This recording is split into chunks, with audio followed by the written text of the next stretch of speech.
Thing across here as well. That spot off my face. There we go. Be a little better. Anyway, so we were going to talk about California Tenant Protections Act of 2019. I assume, are you guys all in California? Are we talking to? Okay. The California Protection Act. It is California has we have this crazy idea in California that rentals need to be a permanent state of being. Now, obviously, we're all in the industry, so we don't think that way. We think that people should own houses, right?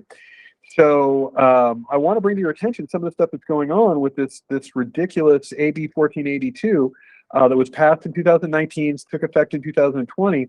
It's California's idea of how to deal with homelessness, and that idea is to push the homelessness problem down to the individual mom and pop landlords, which is going to be a disaster, and we're just going to have to deal with it. We have no other choice. Here's some statistics that are near dear to my heart. In California, we have 173,800 homeless, give or take. We have only 12% of the United States population, but we have 30% of the U.S. homeless in California. We have this problem more than any other state in the union. And that has nothing to do with other governors shipping people here. I don't think it's a terribly nice thing to do, but we had this problem long before that the occasional busload or plan load showed up. In California, 56% of people own their homes. And the rest of the United States, that average is 74%. So that's it. 56% here. Nationwide, it's 74.4, which should also tell you something. In California, well, let's see, where was he? So, so nationwide, most rentals are owned by mom and pop landlords. About 2/3 of all rentals nationwide are owned by mom and pops. That means they have less than four. They have 4 or less rental properties. That's how they define mom and pop. But in California, despite the fact that in the rest of the country it's 75%, in California only 46% of rentals are owned by mom and pop. Because we have much more corporate rental, we have more corporate rentals, corporate landlords here than any place else, because of the values of the property and because of the values of the rents. So when you see a situation where you have more corporate landlords and fewer mom and pop landlords, that is not a recipe for success with tenants, with renters. That makes things harder for renters. It makes it much harder for investors to be regular investors in California than it is in other states. And this is kind of what we're dealing with. So let's go over a few of the rules, because if they were not true, they would be comical. Let's talk about what's covered and what's not covered in the California Tenant Protection Act. Okay, so what California Protection Act does, first of all, is it provides, let me go to my notes here, I'm get it wrong. AB 1482 provides statewide rent increase limitations and just cause eviction protections in California. Now, the rent limitations are okay, fine, that's not that big a deal, but it's the just cause eviction protections that are the biggest problem, because it essentially ends lease terms. You can have a lease that's a year long, and that no longer counts. You as the landlord did what you're supposed to do. The tenant did what they're supposed to do. The lease is expired. Hey, it's expiring in 30 days. Please get out of it and rent something. Nope, sorry, doesn't work that way anymore. Now leases just go on. Unless you have a reason to cancel it, they just go on. You can increase it. I think it's around 9% right now, because it's cost of living plus 5%. It's CPI plus 5%. So you can raise the rent unless you have a local municipality that has a lower standard, which most do. But you can't change the tenant. You're stuck with them as long as they choose to stay there.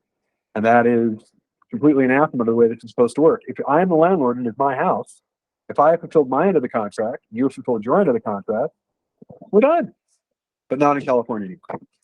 I had one attorney telling me that he insists on 6-month contracts, because part of the basis you have to be there a year.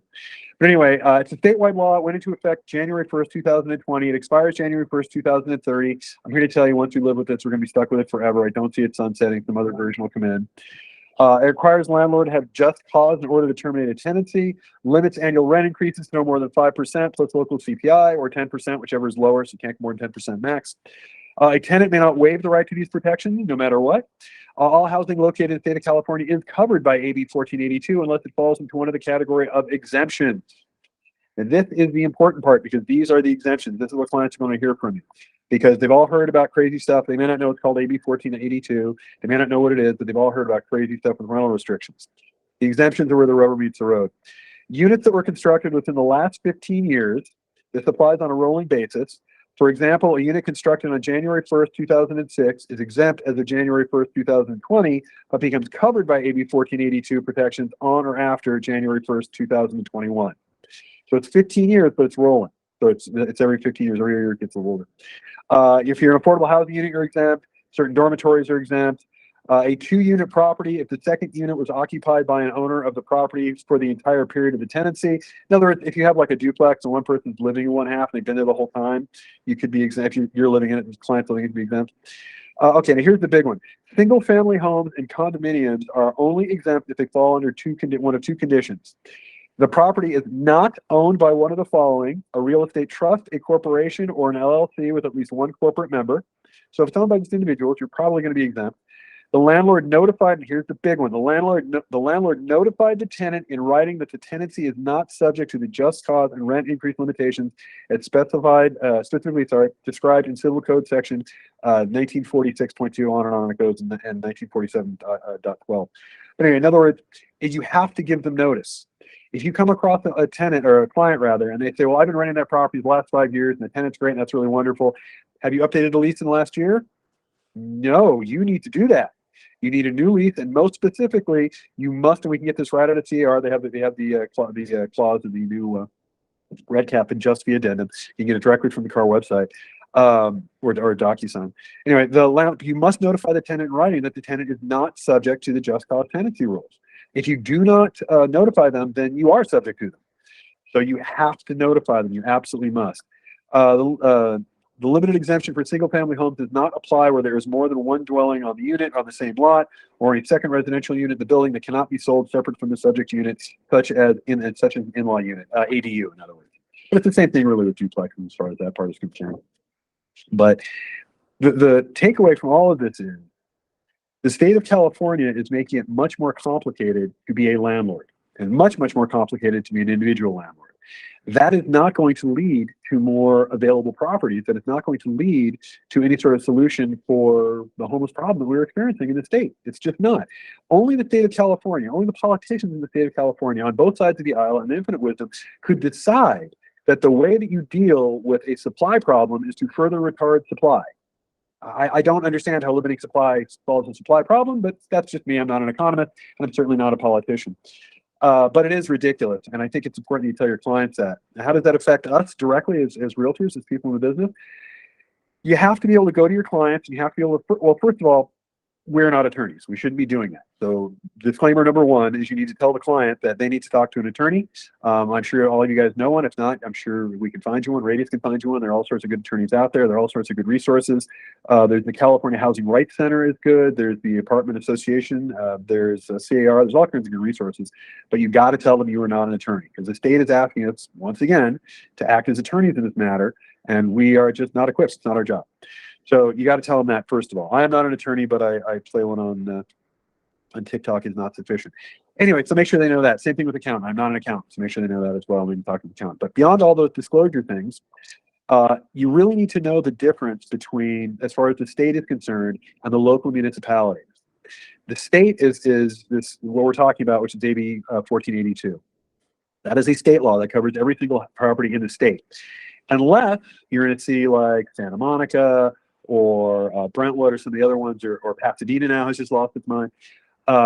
Individual municipalities tend to have laws that are even more restrictive and more expensive, because the biggest single problem, rather than going through all of this point by point, just to cut to the chase here, is that when you have a tenant that has been in a property more than a year and you're seeking to sell it, there is a there's a very high probability that you're going to have to pay them. You are going to have to pay them under AB 1482. You're going to have to pay them at least 1 month's rent in relocation, because even though their rent lease is over, doesn't matter. You want them out. You have to have cause to get them out, and selling the house is not cause, by the way. It's not good enough. You have to have cause to get them out. We'll go over that in a minute. And then you're going to have to pay them the equivalent of 1 month's rent. So you just have to give them money to move, which I find completely anathema to being a landlord, completely anathema to, forgive me for saying so, I don't mean hyperbolic, but the American way. I'm not a right-wing crazy person. I go to the left most of the time. Most of the time I favor tenants' rights. I think tenants' rights are a good thing. But this is crazy overreach, and it is not going to fix the problem they're setting out to fix. It's going to make it much, much worse.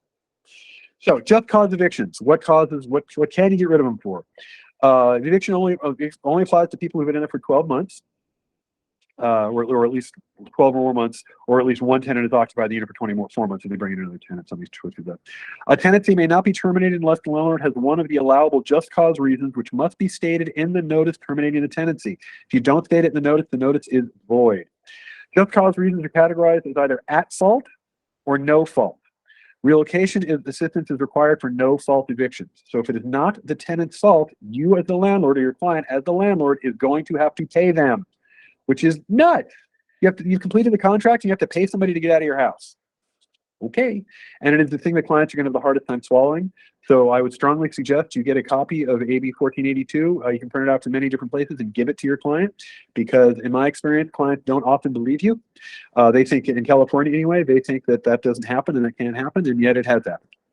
Other states do this regularly, but in California, it's not exactly a new thing, but it's more prevalent now than it's ever been. Anyway, so at fault, what is at fault versus what is no fault? Let's talk about just cause versus what just cause is. Units exempt from just cause eviction provisions. Units that are already subject to local ordinance that requires just cause to terminate a tenancy. In other words, there's already a more restrictive law in the books.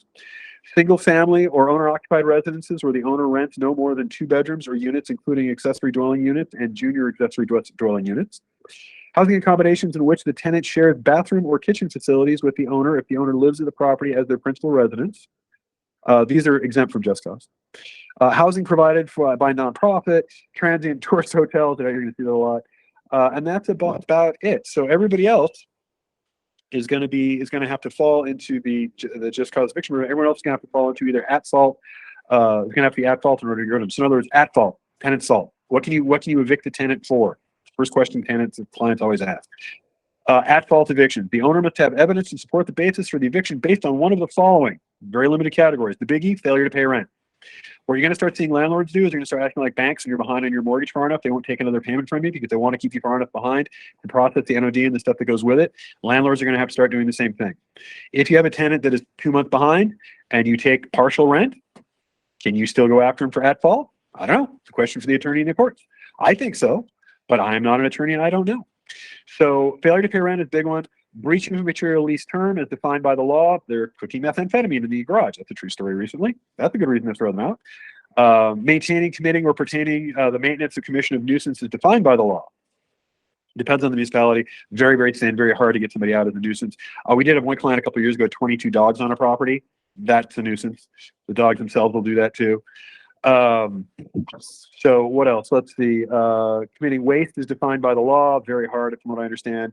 Written lease terminated on or after January 1st, 2020, and after written request from the owner, the renter has refused to execute a written execution to renew a new lease. In other words, if their lease is up and they refuse to execute a new lease, then you can throw them out. Something we used recently in a house in Alberta. So yeah, so if your lease is up, the one thing you can do as the landlord is you can insist they sign a new lease. If they don't sign a new lease, then they're at fault. You can evict them based on the fact they won't sign a new lease. But how at fault do they need to be? If they don't sign it for 5 days, 10 days, 30 days? Don't know. Couldn't tell you. If they're doing any criminal activity on the property, obviously. Assigning or subletting the premises in violation of the lease. Refusing the owner access to the unit is authorized by the law. Usually you only have to give 24 or 48 hours notice. I think it's 24 in most of the state of California. If they don't let you have access, you can do that too. So there are reasons you can evict them. They're just few and far between. And if it's no fault, the intent by the owner to owner relatives you occupy the property. This includes owner spouse, domestic partner, et cetera, et cetera. The owner would only occupy the permit if the renter agrees in writing to lease termination of the lease included by a provision providing for lease termination based on owner or owner relative occupancy.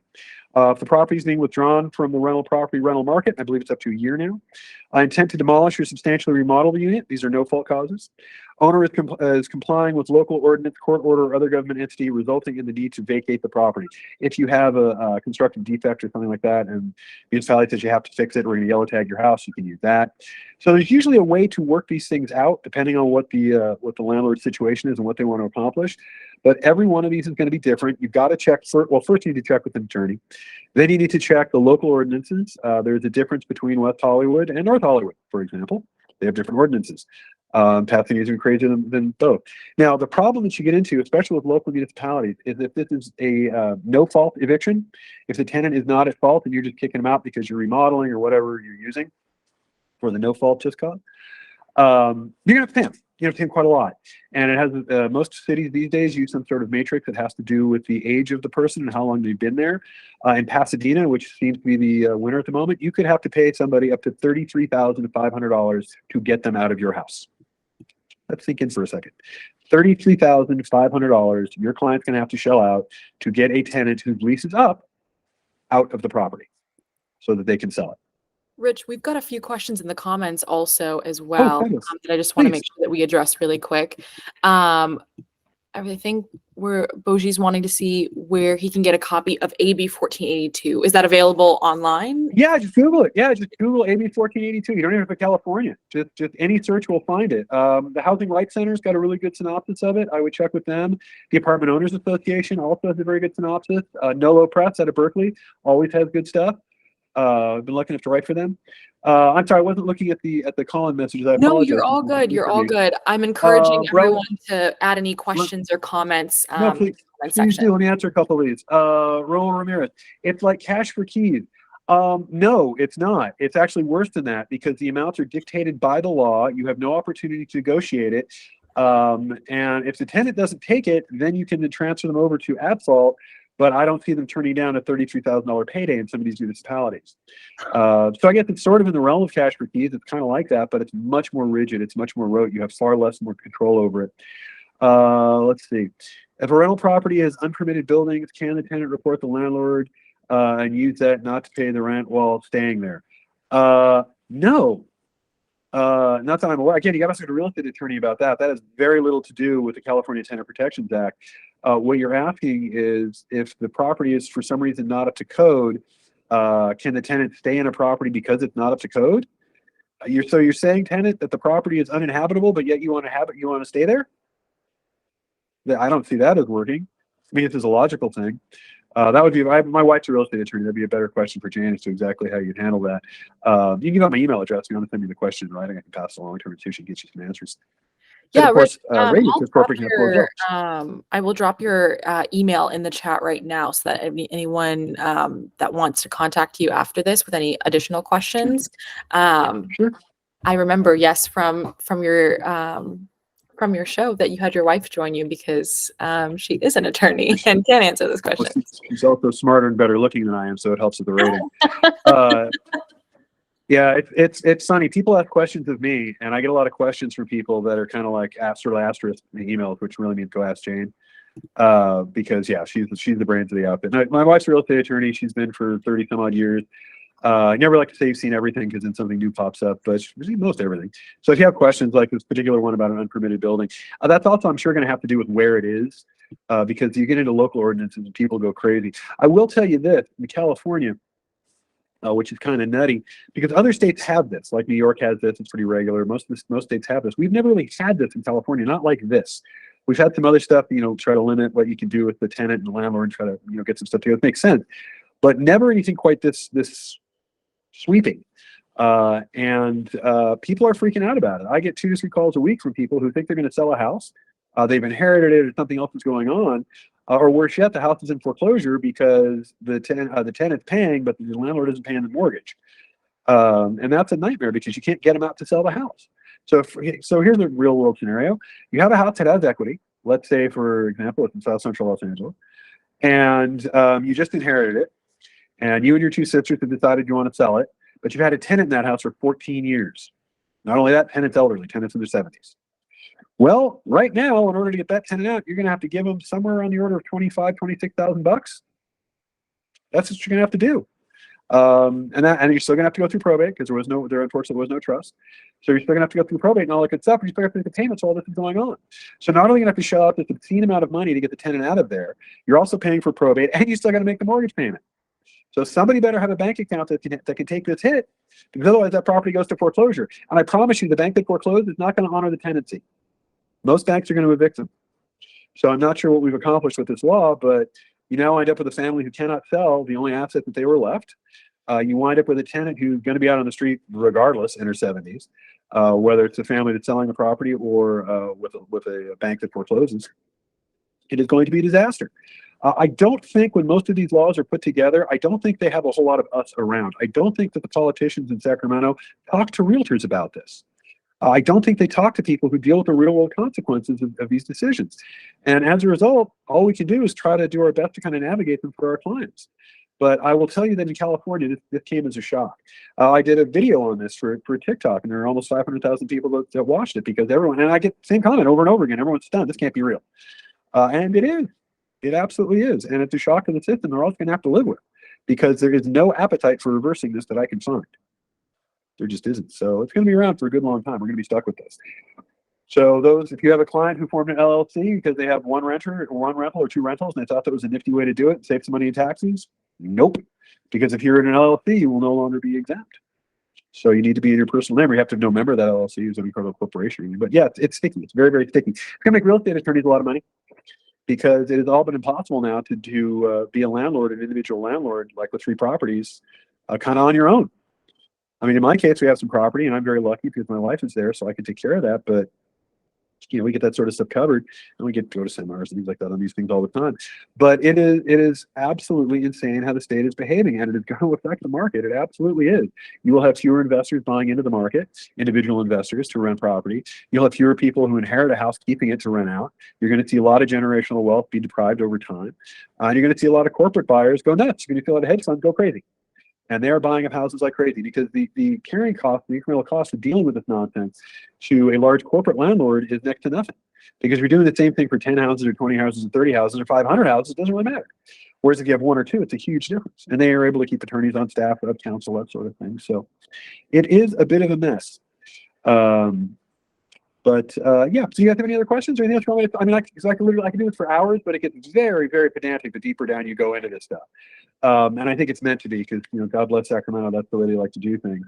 But you know what I can do here? Let's go over some questions that I get constantly. I wrote down a slew of these. How much can I raise the rent each year? That's a question that every client has. If they're not going to sell it, they're going to raise the rent.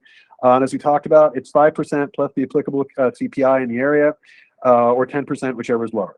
So you raise it 9%, you're usually safe every year. You kind of stick to that. How many times can I increase the rent each year? You can do it twice in a year, but no more than the total of 10% over 12 months. If the renter moves out, can I raise the rent more than 5% plus CPI? Yeah. If the renter A moved out and you want to rent the house for more money to renter B, God bless. You don't have to worry about it. How do evictions work under AB 1482? That is a much larger question. That's what we're talking about with just cause and no fault and at fault and all that other good stuff. And if you have further questions on that, email me. I'll get answers for you. Which renters do the eviction protections apply to? Everybody as of January 2020, unless there's a law that's even more restrictive. We talked about what at fault and no fault is. We get that question a lot. And what am I required to do if I have a just cause for eviction? If the eviction is based on a curable event, like non-payment of rent or something like that, you have to give him notice of the violation and give him a time period to cure it. As far as what the time period is, I don't know. Up to the appeal courts, no real notice as of yet. We'll find out when we find out, I guess. It can't be 24 hours, I know that. Has to be longer than that. If the violation is not cured within the time period, then you give them a 3-day notice to quit, so you can get another opportunity. So you get another 3 days to haven't paid rent, and then you're off to the races. What most landlords do, what I've been advised most of our clients to do, is don't go after, if you're going to evict somebody, don't go after them when they're 1 month behind. Wait till they're at least 2 to 3 months behind. And the reason for that, and I hate to say it, it's just tactical. If you're 1 month behind and you force them to get caught up, or they're going to get thrown out, they'll get caught up. If it's 3 months behind, they probably won't be able to. You're able to sell the house. You're also going to lose 3 months in rent. And it's not a very nice way to behave to the tenant, but the laws just sort of put us in a situation where our options are just narrowed. They just are. They make it, we used to counsel people that when they're going to look for a rental, try to find the mom and pop landlord, because you're going to do better with an individual than you ever will with a corporation. Now, there are exceptions, certainly, but by and large, it's been my experience over 30 years. That's the most desirable rental you can get. Those tend to be the longest term. And those, I'm sorry to say, in the state of California are going to become a dying breed as a result of this craziness. It just is. We already have fewer owner landlords here, mom and pop landlords here, than any other state in the union, including Hawaii.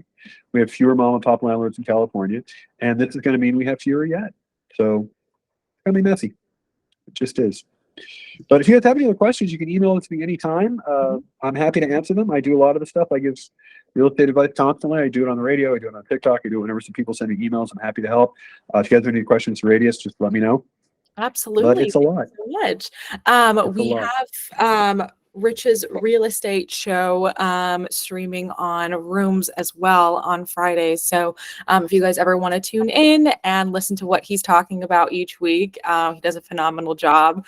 And so, yeah, no, we're lucky to have him. as long as we're having a pitch for the show, since there are only a few guys still hanging around, thank you for that. I'm always looking for content. So if you have something you want to talk about, you want to come on the show, let me know. Send me an email about it. If we can make it into something that's interesting, a little 7 to 10 minute segment, we can have you on, and you can use that clip in your marketing and stuff like that. People like to do that. And the show does pretty well. We don't reach a huge audience, but we do pretty well in live. But we do pretty well on Facebook and YouTube and things like that. The interaction with it afterwards is pretty good. Where are you located again? In SoCal, Rich? I'm in Santa Cruz. I'm in Northern LA County. I'm in Valencia. I'm in Northern LA County, where Magic Mountain is, basically. People know it's that. And if you're not able to come in person, we can do it over the phone as well as far as interviews on the air. It's much better in person, I will say, for most folks. But if you have something interesting to talk about, just let me know. Maybe consider me a resource. I'll be happy to help. Get your word out there, whatever the word is. Awesome. Thank you so much. I think that today was a really valuable session for everyone, because it can definitely, like Anna was saying, it can definitely be really scary for homeowner providers. So thank you so much for the helpful information. And so any questions that anyone has, they can either email me or Rich. And I've dropped Rich's email as well into the chat. So we have that there for you guys. So like I was saying, we have new speakers and new guests coming into rooms every week. And so Rich is one of our fantastic speakers that we love having in rooms. So thank you again, Rich, so much. Oh, my pleasure. Thanks, guys. Bye-bye. Thank you. Have a great rest of your Tuesday, everyone. You too. Bye-bye. Bye.